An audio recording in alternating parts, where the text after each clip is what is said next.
the broken sleep, the frustration, the sense that your own body is betraying you in the quietest hours. This nightly ritual is not a requirement of aging, but a sign of a deep imbalance. The practice I will share at the end is not a trick. It is a path to reclaiming your inner stillness and your unbroken rest. Stay to the end to learn it. The disturbance. We often see this experience, this need to wake in the night, as a purely physical problem. A problem of the bladder, of aging, of hydraulics. We see it as a mechanical failure, but we must look deeper. Every disturbance in the body is a message, a soft voice asking for our attention. When sleep, which is meant to be a time of profound restoration and stillness, is repeatedly broken, it is a sign that the body's inner harmony is unsettled. It is not just the inconvenience of walking to the bathroom. It is the loss of the deepest cycle of healing you possess. Each interruption is a small crack in the foundation of your daytime vitality, your clarity of mind, and your emotional stability. Imagine your body is a vast and quiet lake. During the day, there are boats, wind, and activity on the surface. But at night, the lake is meant to become still, allowing everything to settle. The sediment finds the bottom, the water becomes clear, and the full depth is revealed. Waking repeatedly is like a stone being thrown into that lake, again and again. The ripples disrupt the stillness, the sediment is stirred up, and the deep settling can never truly occur. You wake up not feeling refreshed, but feeling as though you have been in a subtle struggle all night long. This feeling is real. You are carrying the unresolved disturbance of the night into the light of the day. The body does not exist in pieces. The function of the kidneys, the tension in your shoulders, the thoughts in your mind, the rhythm of your breath, they are all interwoven. They are one fabric. Therefore, a disturbance in one area is never isolated. This nightly waking is not a localized issue.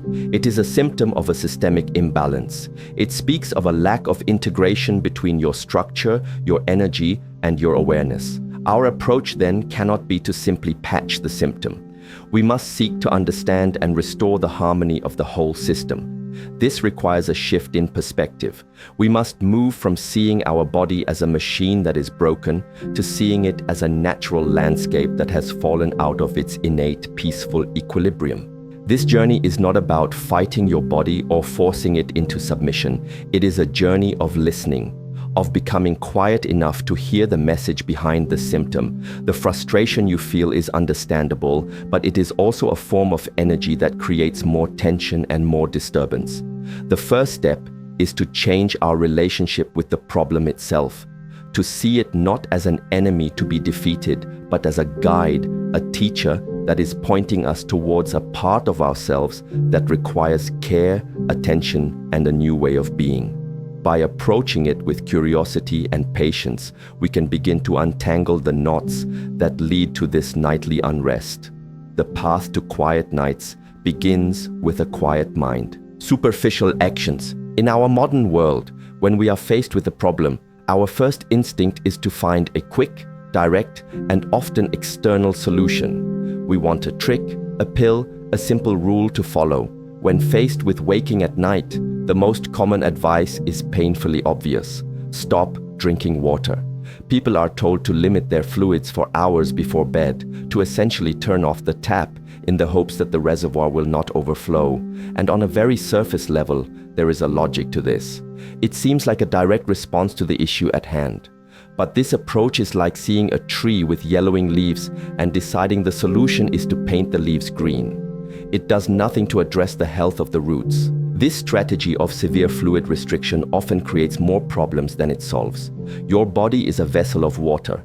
Every cellular process, from detoxification to energy production, depends on proper hydration. When you deliberately dehydrate yourself for 8, 10, or 12 hours every night, you are placing a significant stress on your entire system. You may wake up with a dry mouth, a headache, and a feeling of sluggishness. The kidneys, which you are trying to manage, actually require sufficient water to function properly and filter waste from your blood. Creating a state of dehydration to manage urination is a very poor trade-off. It is an act of discord, not harmony. Furthermore, this approach completely fails to ask the most important question: why? Why is the body unable to properly manage its fluid balance during the night? A healthy body is designed for this.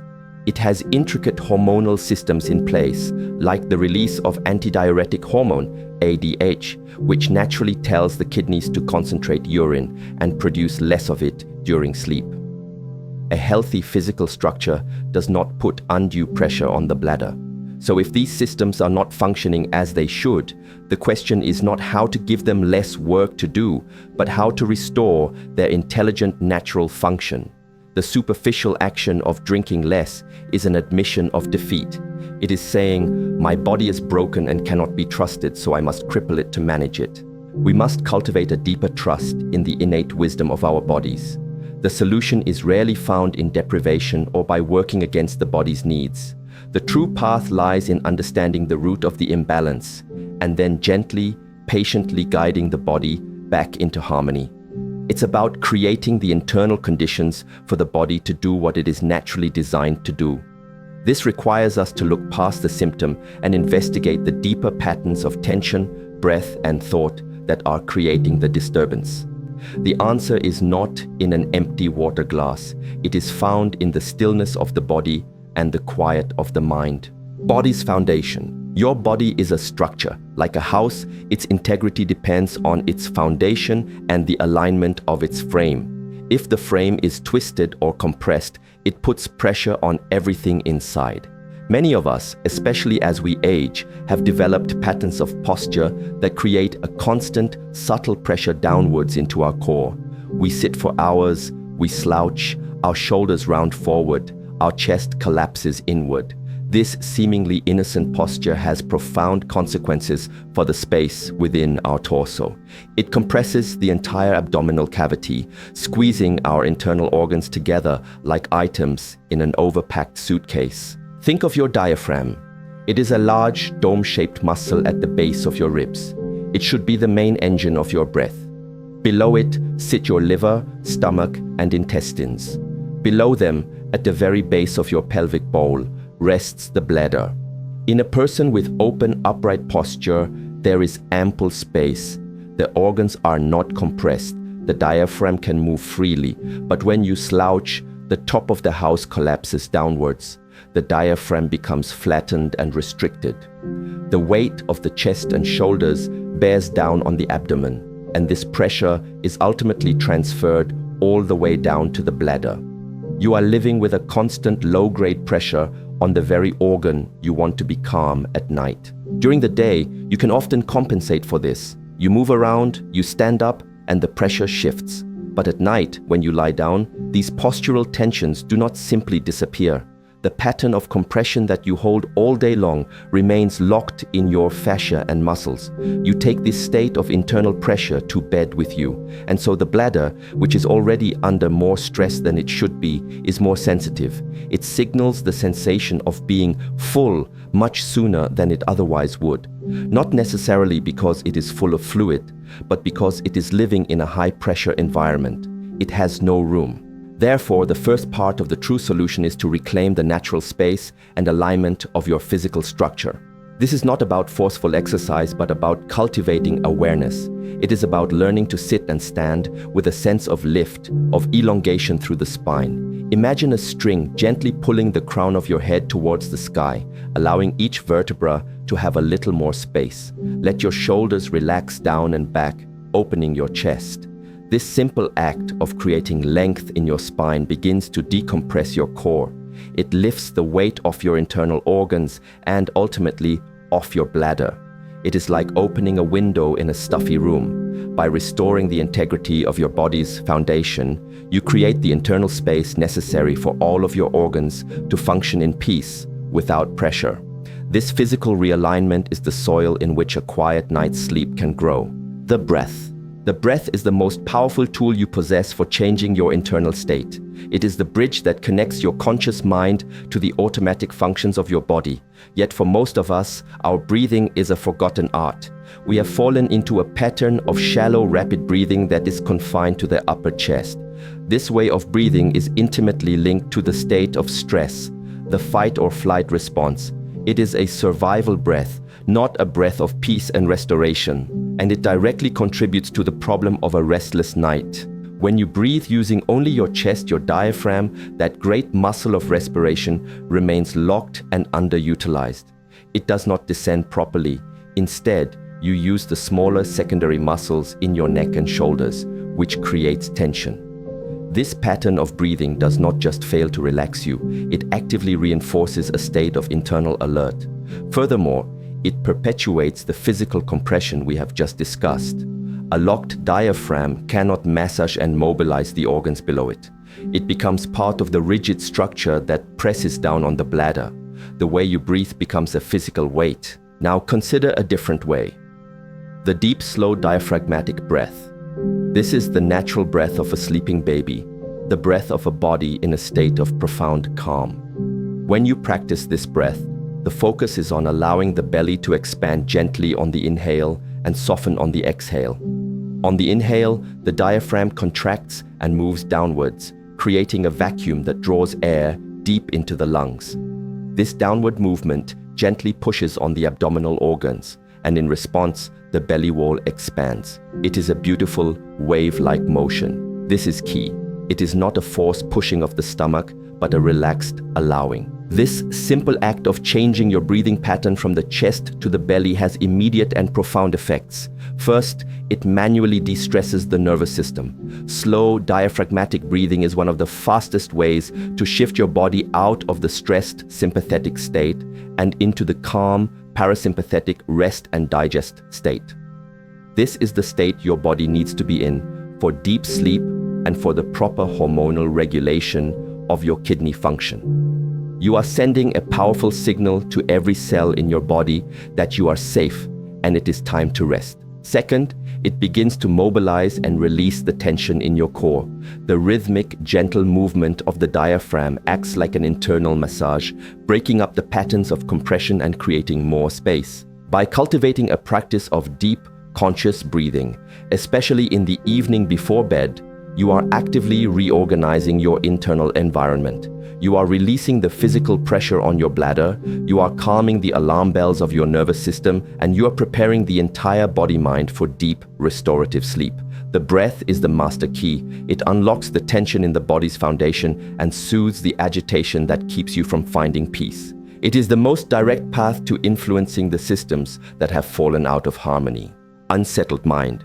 The body and mind are not two separate things. They are two aspects of one unified whole.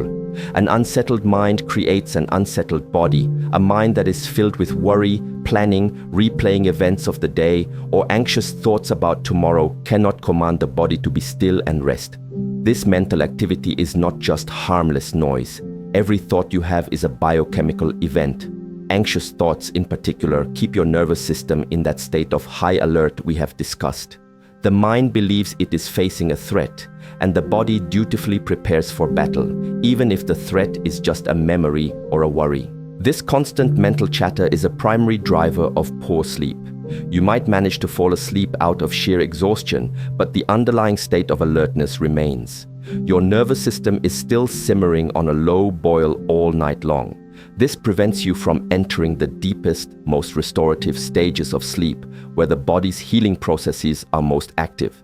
And critically, this sympathetic nervous system state inhibits the release of antidiuretic hormone. The body's natural water-conserving signal is weakened because the mind is still active, still on watch. The mind's inability to find stillness directly sabotages the body's ability to remain still. Think of the mind as the sky. In a state of peace, the sky is clear, open, and spacious. Thoughts may pass through it like clouds, but they do not define the sky. They come and they go. For many of us, however, our sky is completely overcast. There is no space, no clarity, just a dense layer of cloud cover. We identify so strongly with our thoughts that we become the storm. This internal storm does not end when you turn off the lights. It continues to rage within you, and the body feels the turbulence. This turbulence ripples all the way down to the bladder. The body cannot find rest because the mind will not allow it. Therefore, calming the mind is not a luxury. It is an essential part of the practice for a restful night. This does not mean you must force your mind to be empty, which is an impossible task. It means learning to shift your attention. It means giving your mind something simple, tangible, and calming to focus on, rather than letting it be carried away by the chaotic stream of thought. This is where the practice of mindfulness becomes so powerful, by focusing your attention on the physical sensation of the breath. For example, you give your mind an anchor in the present moment. You gently unhook it from the worries about the past and future. You are training your awareness to rest. Each time the mind wanders, you gently guide it back to the anchor of the breath. This is not a battle, but a gentle, persistent training. By engaging in a simple practice of mental calming before sleep, you are washing the mind. You are creating the inner conditions of peace that will allow the body to follow suit. A still mind allows the nervous system to finally stand down, for the restorative hormones to be released, and for the entire body to enter a state of deep, uninterrupted tranquility. The practice. Now, we bring all of these threads together into a single, cohesive practice. This is not another thing to add to a list of tasks. It should be seen as a ritual, a sacred moment of quiet transition between your active day and your restful night. It takes only a few minutes, but its effects will ripple through the entire night. This is what you do. Find a quiet place where you can sit comfortably, about 15 to 30 minutes before you intend to get into bed. You can sit on a chair with your feet flat on the floor or on a cushion on the floor. The most important thing is that your spine can be long and upright, but not stiff. Close your eyes gently. The first step is to establish your foundation. Feel the connection between your body and the surface beneath you. Feel the weight of your body and allow it to be fully supported. Then, bring your awareness to the top of your head and imagine that gentle upward lift, creating space between each vertebra. Allow your shoulders to be heavy and release any tension you are holding in your neck or your jaw. Simply sit in this state of gentle, dignified posture. You are creating the physical space inside your body, releasing that downward pressure. Spend a moment just feeling this alignment. Now bring your awareness to your breath. Without forcing anything, simply observe it. Then gently guide your breath into your abdomen. Place one hand on your belly if it helps. As you inhale through your nose, invite the breath to fill your belly, allowing your hand to rise gently. As you exhale, either through the nose or the mouth, allow your belly to soften and fall. Keep the breath slow, smooth, and quiet. Do not strain. The goal is a deep sense of relaxation with each exhale. You are calming your nervous system and mobilizing your diaphragm. The final layer is the mind. As you continue to breathe in this slow, deep way, your mind will inevitably wander. This is normal. It is what minds do. When you notice your mind has been carried away by a thought, a worry, or a plan, gently and without judgment, acknowledge it. Then, firmly but kindly, guide your awareness back to the physical sensation of your belly rising and falling. The breath is your anchor. Do this again and again. Each time you guide your attention back, you are performing an act of mental discipline and deep self-care. Continue this practice for 5 to 10 minutes. You are bringing the body, the breath, and the mind into a state of singular, unified harmony. You are not just preparing for sleep.